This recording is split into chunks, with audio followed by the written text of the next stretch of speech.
வீடு எப்படி வாங்கும் எப்படி சம்பாதிக்கும் எல்லாம் காட்டுறாரு. நல்லா இருக்காரு. தேவராஜ் நடிப்பு நல்லா இருந்துச்சு, சத்குமார் நடிப்பு நல்லா இருந்துச்சு, எல்லா நடிப்பும் நல்லா இருந்துச்சு. படம் ரொம்ப நல்லா சூப்பரா இருந்தது. தேவயானி சத்குமார் நடிப்பு நல்லா இருந்தது. வருங்காலத்து இளைஞர்களோட கனவு வாழ்க்கை அதை பத்தி சுட்டி காட்டி இருக்கு. சத்குமார் நடிப்பு நல்லா இருந்தது. ஒரு தந்தையா எப்படி நடந்துக்கிடணும் அப்படிங்கிறது ரொம்ப சூப்பரா இருந்தது. சித்தார்த்த நடிப்பு நல்லா இருந்தது. ஒரு மகனா எப்படி நடிக்கணுமோ அந்த மாதிரி இந்த காலத்து இளைஞருக்கு தகுந்த மாதிரி நல்லா அப்பாவுக்கு பிள்ளையா சூப்பரா நடிச்சிருந்தாங்க. நல்லா நடிச்சிருந்தாங்க. ஒரு இந்த படம் 10-20 வருஷம் மேல இருக்கும்.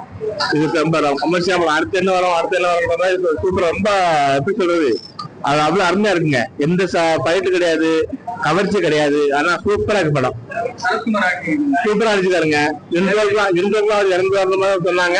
அவரு சாவல, அது அட்டாக்குமே வந்துச்சு. அப்புறம் சரி பண்ணிட்டாங்க. அவங்க கனவு வீடு வாங்கணும் கனவு தான். அது வந்து ஒரு விசித்திரமான படமா இருக்காரு. போரடிக்காம போச்சு, நல்லா இருக்கும். லேக்ல இன்ட்ரெஸ்டா போச்சு. ஸ்டோரி எல்லாமே சூப்பர்.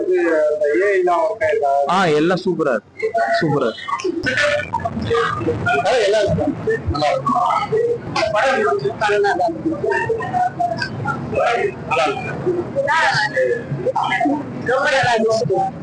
நல்லா பண்ணிருந்தாங்க. எல்லாருமே நல்லா பண்ணிருந்தாங்க.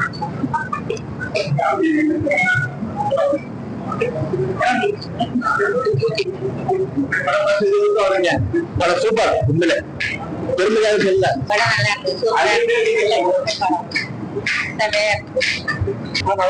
இது போல பல வீடியோக்களை கண்டு மகிழ எங்களது ரீசன்ட் வாய்ஸ் சேனலை மறக்காம சப்ஸ்கிரைப் பண்ணுங்க.